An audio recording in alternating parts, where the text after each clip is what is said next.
Okay, so these are the Genesis notes for Genesis 46. These were all the names of the sons of Jacob. That he had the 12 tribes of Israel. That's why I said the sons of Israel.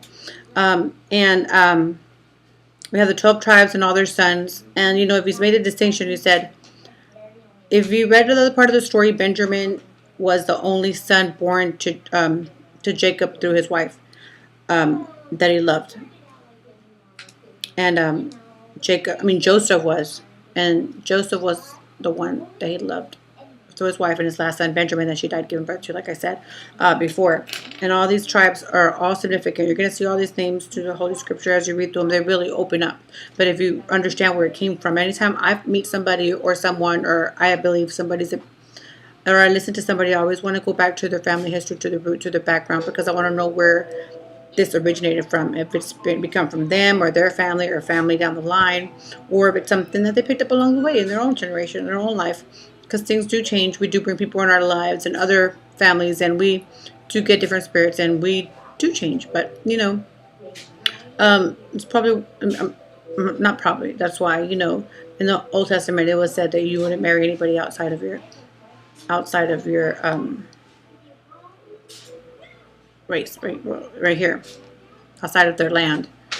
Okay, so we have that, and what's so beautiful that God appeared to him and he told him he was going to die, but he was going to die in the land, that Jacob was going to come between his eyes. And if I have to get the other translation for that, but a lot of this is so significant, like I said, to Christ and all these things. If you could really sit here and read it correctly, and it does say that, and he says, okay, close your eyes now, sleep. And this is such beautiful things. I mean, I've had so many dreams with God. I mean, I have a second life. I mean, nighttime is my whole other life for me. I don't go to sleep. I just go to another place. And it's a beautiful thing. And I mean, it's just something that you would not want to experience in a lifetime. If you could experience that, it's amazing. So he took down with him. Everything he had, his women, his children, and he told him, "Don't be afraid again." He was an older man already, near his deathbed. But at the same time, he was afraid to go in Egypt before with his wife, and we all know the story of history that happened there.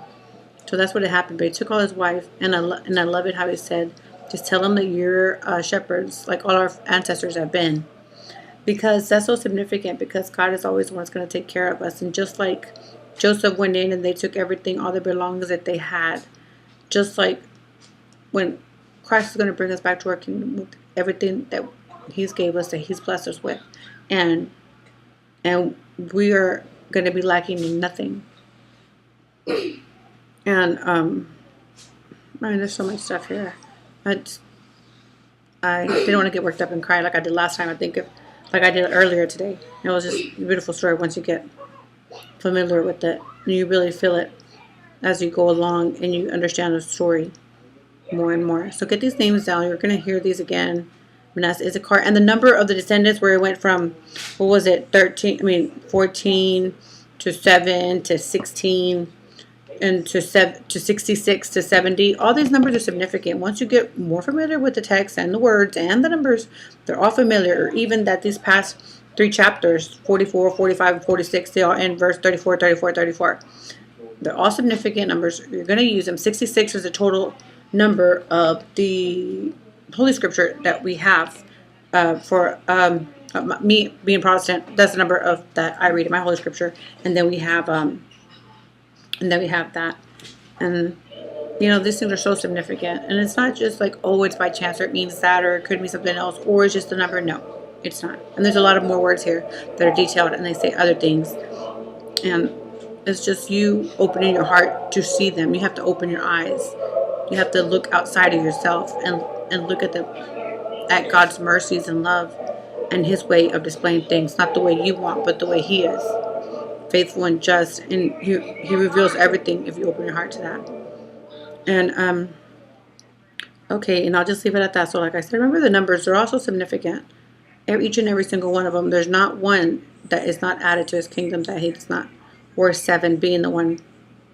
All these numbers, but keep in mind of that, and then we will go back to where we came from. And you will, and God, and just like God promised Abraham, I'm going to take you back to the land that was yours. That's what he told him. You're not going to die there. I'm not going to leave you there. I'm going to take you back to the land that I made for you. So always remember that God's not going to You might be at one place where you're at, but he's always going to bring you back to him. All right, well, God bless, and I'll be back soon.